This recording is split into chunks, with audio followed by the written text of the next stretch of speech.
ও দয়াল, যারে বলি আপন আপন সে তো আমার আপন না। আমার প্রাণ পাখি বিদায়ের বেলায় দয়াল আমি তোমার চরণে যেন পাই। কালু সব ফকিরে বলে, দয়াল রে আমি আমার সৈয়দ সাকিবিনে কেউ, আমার সৈয়দ সাকিবিনে কেউ নাই। আমি যেখানে যাই শুধু আমার সৈয়দ সার ছবিটা ভেসে ওঠে। এই জগতে যারা আমার কালু শাহ বাবা নাম নিয়েছে, যারা আমার কালু শাহ বাবাকে ভালোবেসেছে, একমাত্র তারাই জানে জুয়েল সান। একজন গুরু জানে ভক্তের ব্যথা, একটা তরিকার ভাই জানে তরিকার ভাইয়ের ব্যথা, মাই জানে সন্তানের ব্যথা। জগতে মায়ের পেটের ভাই হয় সম্পত্তির ভাগী, তরিকার ভাই হয় নিদানকালের সাথে মিন্টু বাজান। সব কিছু হারা। একই মায়ের পেটের দুটি ভাই থাকলে বড় ভাই ছোট ভাইকে জিজ্ঞাসা করে, ভাই এই পৃথিবীতে সবচাইতে ভারী ওজনের বোঝা কি জানিস? ছোট কয় পাথর আর লোহা না। তুই চোখের পানি ছেড়ে দিয়া বড় ভাই সেদিন বলছিল পাথর আর লোহার চেয়ে ভারী বোঝা আছে। যদি কোনো পিতার কাঁধে সন্তানের লাশ উঠে, খাটিয়াটা উঠে, ওই মানুষটা জানে যে কত ওজনীয়। ভক্ত হওয়া সহজ কথা নয়। আমার সৈয়দ শাহ দরবারের সমস্ত ভক্তদেরকে নিয়ে বসে ভক্তদেরকে ডাক দিয়ে আমার সৈয়দ শাহ বলতেছে, ও ভক্তরা, বহুদিন ধরে আবার একটা ফল খাওয়ার আশা জাগছে। তোমরা কি আমাকে সেই ফলটা এনে খাওয়াইবা? সমস্ত ভক্তরা বলে, দয়াল আপনার কি খাইতে মন চাইছে? আজ পর্যন্ত আপনি আমাদেরকে বলেন নাই। ও দয়াল, আপনি খাইতে চাইছেন আর আমরা কি করে বসে থাকি? দয়াল আপনি তাড়াতাড়ি বলুন, আপনার কি এমন ফল খাইতে মন চাইছে, আমরা এক্ষুনি নিয়ে আসি। সৈয়দ শাহ তখন বলছিল, আমার যে একটা তরমুজ খাইতে মন চাইছে। ওই সময় তরমুজের কোনো সিজন ছিল না বাবা, আনসিজন, কোথাও তরমুজ পাওয়া যাইত না। ভক্তরা আমার সৈয়দ শাহকে বলল, দয়া এখন তো তরমুজের সিজন না, আমরা তরমুজ কোথায় পাবো? দয়াল আপনি যদি অন্য কোনো ফল খাইতে চান, দয়াল আপনি একবার বলুন, সেই ফলটা আমরা এনে দেই। আমার সৈয়দ শাহ কয়, না আমি তরমুজই খাবো, আমার তরমুজ খাইতে মন চাইছে। ভক্তরা দয়ালের কথা বললেন, তরমুজ তো এখন পাওয়া যাবে না বাবা। পাশেই ছিল কালু শাহ। কালু শাহ বাবা বসে আছে। আমার সৈয়দ শাহ ডাক দিয়ে কই, কালু রে, যে যাকে ভালোবাসো দেখবেন একটা নাম, ভালোবাসা একটা নাম ডাকে। আমার কালু শাহ রে, সৈয়দ শাহ বলতো, কালু রে, সবাই তো বাবা মানা করলো, কেউ ফলাই না দিতে পারবো না। ওরে কালু, তুই কি আমাকে তরমুজ না খাওয়াইতে পারবি না? কালু শাহ বাবা মনে মনে কইতেছে, আমার দয়াল যখন খাইতে চাইছে, অবশ্যই তরমুজ ফল আমি কোথাও না কোথাও পাবো। যদি নাই পাওয়া যাইতো তাহলে আমার দয়ালের খাইতে মন চাইতো না।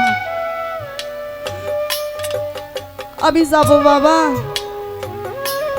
দয়ালের দুইটা চরণ ধইরা ভক্তি দিয়া দয়ালকে শুধু একটা কথা বলে, দয়াল আমাকে একটু দেইখা রাইখেন, ও মতলব আমাকে একটু দেইখা রাইখেন। দরবার থেকে দয়ালের কাছ থেকে বিদায় নিয়ে কালু শাহ ছুটলেন তরমুজের খোঁজে। এভাবে একদিন, 2 দিন, 3 দিন, 4 দিন, 7 দিন চলে যায়। কালু শাহ বাবা কোথাও তরমুজ পায় না। এতগুলি রাস্তা হাঁটতে হাঁটতে কালুসার শরীরটা একটু ক্লান্ত হয়ে গেছে।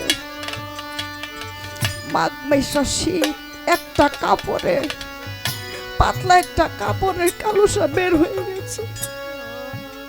গুরুর সেবা যেই ভক্ত এই জীবনের পরোয়া করে না, জীবনের ভয় করে না, যেই ভক্ত কুলকলঙ্কের ভয় করে না, গুরুর সেবার জন্য জীবনটাও দিতে রাজি হইতো প্রকৃত ভক্ত বাবা। কালুসা কোথাও পায় না, ক্লান্ত হয়ে গেছে। একটা হোটেল নিয়ে সেখানে রাত্রিটা যাপন করলেন। আবার ভোর হয়ে গেল। কালুসা বাবা ঘুম থেকে উঠে পাশেই ছিল একটা বাজার। সবার আগে মনে মনে ভাবতেছে, আমি বাজারে সবার আগে যাই, যদি তরমুজ ফল পাই। এই ভেবে কালুসা বাবা রাস্তা দিয়ে হেঁটে যাচ্ছে। এমন সময় দেখে এক বৃদ্ধ বয়সের লোক, বড় বড় চুল, দাড়ি, মোষ, বৃদ্ধ বয়সের লোক রাস্তার মধ্যে একটা তরমুজ নিয়ে বসে আছে। আবার কালুসা বাবা তাড়াহুড়া করে লোকটির কাছে চলে যায়, বলে একটা তরমুজই আছে, যদি অন্য কেউ নিয়ে যায় তাহলে তো আমার গুণভোজন হইব না। তাড়াহুড়া করে গিয়া লোকটিকে বলতেছে, বাবা এই তরমুজটাকে আপনি বিক্রি করবেন? বলে হ্যাঁ, আমি তো বিক্রি করার জন্য এনেছি। আচ্ছা, আপনার এই তরমুজটার দাম কত বাবা? বলে এই তরমুজটার দাম 1 আনা। এই তরমুজটা যে আমাকে 1 আনা দিবে, আমি তাকে এই তরমুজটা দিয়ে দেব। সেই যুগে টাকার অনেক মূল্য ছিল বাবা। কালুসা বাবা পকেটে হাত দিয়া দেখে তার কাছে এত টাকা নাই। লোকটিকে বলতেছে, বাবা আমি আপনাকে 4 আনা দিচ্ছি, আপনি আমাকে এই তরমুজটা দিবেন? বলে যে না, আমি দিতে পারবো না, সে আমাকে 1 আনা দিবে, আমি তাকে এই তরমুজটা দিয়ে দেব। কালুসা বাবার কাছে তো এত পয়সা নাই। লোকটিকে বলতেছে, বাবা আপনি কি মুরিদ হয়েছেন? আপনি কি গুরু ধরেছেন? ওই বৃদ্ধ লোকটি বলল, হ্যাঁ আমি মুরিদ হয়েছি, আমি গুরুর হাত ধরেছি। কালুসা বলে, আমি একজন গুরু, আমি একজন মুর্শিদের হাত ধরছি, আর আমার মুর্শিদ আমার কাছে তরমুজ ফল খাইতে চাইছে। আমি যদি আমার মুর্শিদের সেবা না দিতে পারি, আমার যে ভক্ত কুলে আমার যে কলঙ্ক, আমি যে মুর্শিদের দরবারে অপরাধী হয়ে যাব। বাবা আপনি আমাকে তরমুজটা দিয়ে দেন, আমি আমার মুর্শিদের কসম খেয়ে বলছি, আমি পরবর্তীতে আবার এসে আপনাকে 8 আনা পয়সা আমি দিয়ে যাব। বৃদ্ধ লোকটি বলল, মনে মনে কই সেও তো একজন গুরু ধরা মানুষ, আচ্ছা দিয়ে দিন। তরমুজটা দিয়ে দিলেন। কালুসা বাবা মাথায় করে নিয়ে চললেন আমার সৈয়দ শাহর দরবারে। গুরুর দরবারে যাইয়া দেখে সমস্ত ভক্তরা বসে আছে, কিন্তু দয়াল ওইখানে নাই। ডাক দিয়া কয়, ও আমার তরিকার ভাইয়েরা, আমার দয়াল কোথায়? বলে দয়াল তো ঘরে ঘুমাচ্ছে, বিশ্রাম নিচ্ছে। কালুসা বাবা মনে মনে কয়, এই সময় তো দয়াল ঘুমানোর কথা না, দয়াল অসময় কেন ঘুমাচ্ছে? ও আমার তরিকার ভাইয়েরা, আমার দয়াল কি কোথাও গিয়েছিল? কোথাও কি ভক্ত সঙ্গে গিয়েছিল? কোথাও কি সফরে গিয়েছিল? বলে না, তাহলে কেন অসময়ে দয়াল ঘুমাচ্ছে? একটু দয়ালকে ডেকে দাও না। তরিকার ভাইরা বলতেছে, আমরা পারবো না, ওই যে তাদের হিংসা, আমরা তরমুজ আনতে পারলাম না। কালুসা কোথা থেকে তরমুজ নিয়ে আসলো? ডাক দিয়া কয়, আমরা দয়ালকে ডাকতে পারবো না, তুমি নিজেই ডেকে নিয়ে আসো। কালুসা বাবা তরমুজটা মাথায় কইরা নিয়ে দয়াল যেখানে ঘুমাইছে ওই ঘরে গেছে। যাইয়া দেখে চাদর মুড়ি দিয়া দয়াল শুয়ে আছে, ঘুমিয়ে আছে। দয়ালকে ডাক দিলে ঘুম ভেঙে যাবে, দয়ালের মনে কষ্ট পাবে। এই ভেবে দয়ালের পায়ের কাছে গিয়া কালুসা বাবা তরমুজটা রাইখা পায়ের কাছে বসে আছে। আর দয়ালের দুইটা পা হাত ভুলাইয়া দিতেছে, হাত ভুলাইয়া দিতেছে। হঠাৎ করে আমার সৈয়দ স্যার ঘুম ভেঙে যায়, ডাক দেয়া কই কে রে? আমার পায়ের কাছে কে কে আমার ঘুম ডিস্টার্ব করে? তাকিয়ে দেখে কালুসা তার পায়ের কাছে বসে আছে। বলতেছে, দয়াল অপরাধ ক্ষমা করবেন, আমি আপনাকে কষ্ট দিয়েছি, আপনার ঘুম আমি ভেঙে দিয়েছি। ও দয়াল, আপনি না তরমুজ খাইতে চাইছিলেন, আমি আপনার জন্য তরমুজ নিয়ে আসছি। ধমক দিয়া সৈয়দ শাহ বলছিল, কালু রে আমার পায়ে হাত দিস না বাবা, আমার পায়ে হাত দিস না।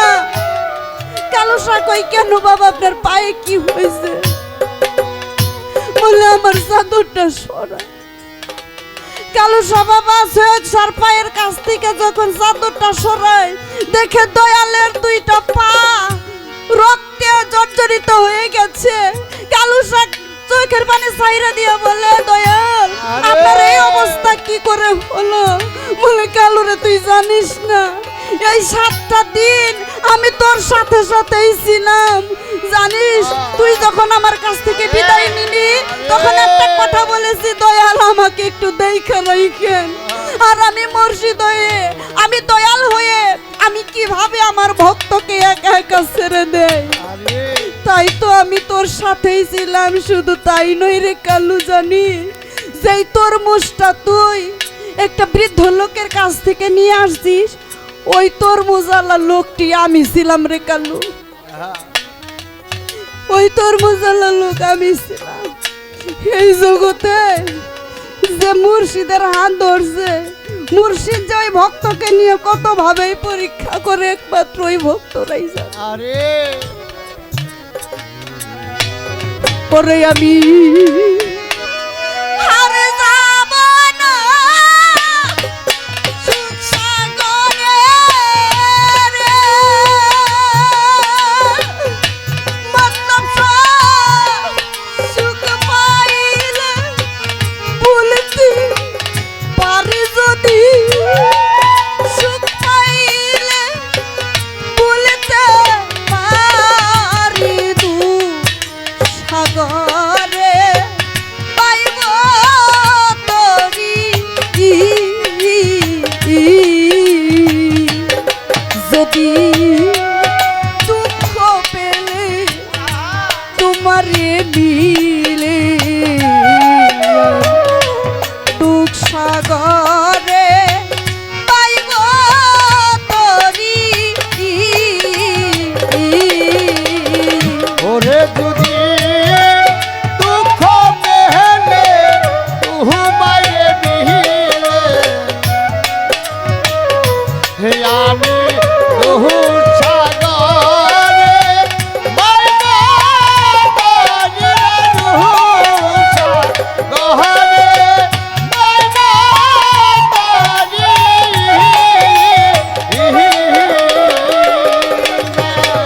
জুয়েল বাজার জীবনে করলাম কত, ও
সংসার কাননে একদিন বাজলো না বাঁশি মনের মনে রে বাজলো না বাঁশি আমার মনে মনে রে বাজলো না বাঁশি আমার মনে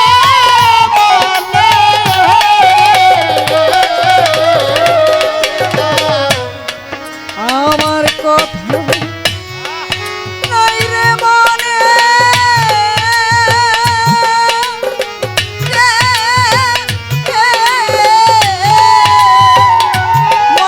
মতলব কেন পাঠাইলা সংসার কাননে একদিন বাজলো না বাঁশি মনের মনে ওরে আমার সুনাহিয়া পূর্ণ হবে রে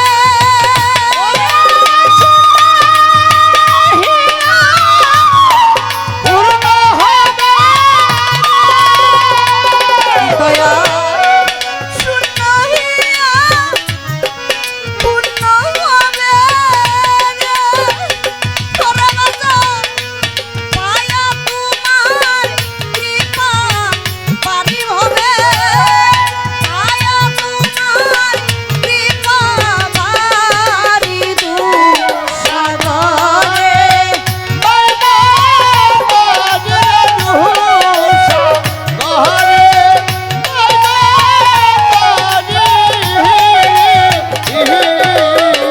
ওরে দুদি দুঃখ পেহলে তুমারে নিলে আমি রূপ সাগরে বাবা বাগিরে রূপ সাগরে বাবা বাগিরে ও আমার মতলব শাহ আমার কথা বুঝে আজ তোমার নাই মনে তবে কেন পাঠাইলা আমায় এই সংসার কাননে একদিন বাজলো না বাঁশি আমার মনের মনে মুর্শিদ হারা ভক্ত যারা সদাই সর্বদাই তাদের মনের ভিতরে ধাউ ধাউ করে আগুন জ্বলে জুয়েল বাজান মনের মধ্যে আগুন ধরলে সর্বলোকেই দেখে মনের ভিতরে যারা আগুন লেগে গেছে এই আগুন আমার মতলব সাবিনে কেউ না দেখে আবু তালেব বাজার যেই দিন হইতে আমার মতলব সাহারা ওই দিন হতে আমার কপাল পোড়া আরে আমি দাঁড়ে দাঁড়ে ঘুরে বেড়াই আমার মতলব সার মতো তো কাউকে দেখি না এই জগতে মুর্শিদ যে কেমন ধন যার জগতে বেঁচে আছে সে বুঝে আর যার জগৎ থেকে মুর্শিদ চলে গেছে এর মতো ইতিমের মতো সই কেউ হয় না এই জ্বালাপ্রাপ্ত ব্যক্তি যারা যারা আমার আবু তালেব চাঁদের মতো যারা আমার মতো মুর্শিদ হারা আমি একজন মুর্শিদ হারা ইতিম অসুখ আমি পারলাম না মুর্শিদের সঙ্গ করতে পারলাম না একদিনের জন্য গুরুর সঙ্গ করতে আমার কথা আজকে তোমার নাই মনে দয়াল তবে কেন পাঠাইলা এই সংসার কাননে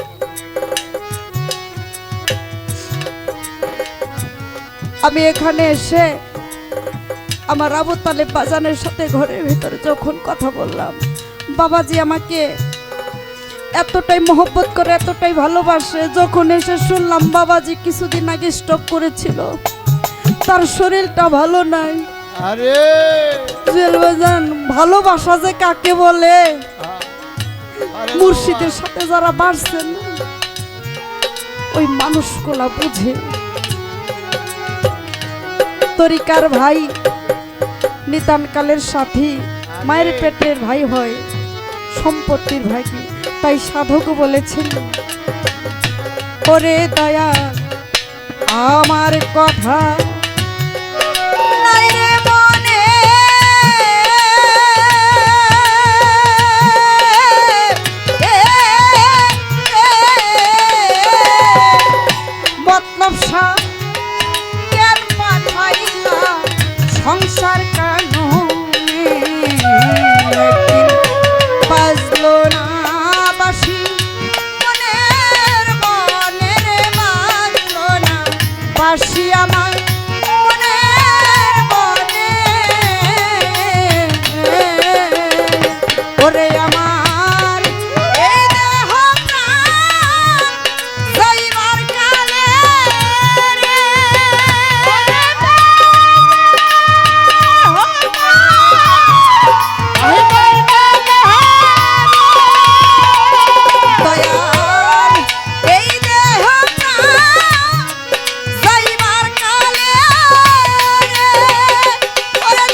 দুঃখ পেলে তোমারে মিলে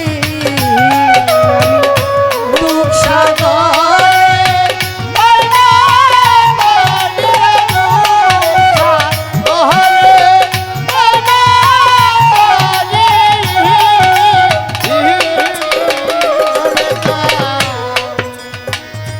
আমি আমার গুরুর কাছে গান শেষ করার আগ দিয়ে আমার মনের একটু চাহিদা, ও দয়াল, আমি তো তোমার হাত ধরেছি, যেই দিন তোমার হাত ধরেছি সেই দিন থেকে তোমার হাতের সাথে আমার হাত বন্ধন হয়ে গেছে। আরে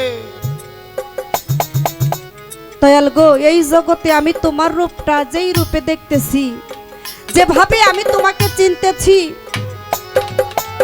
আমি সেই কাল হাসরের মাঠে সেদিন তোমাকে কি এই রূপেই দেখব না অন্য কোনো রূপ সেদিন আমি তোমাকে চিনব?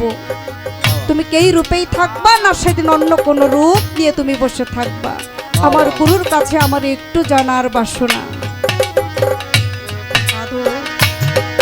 বিজয়েরই এই মিনতি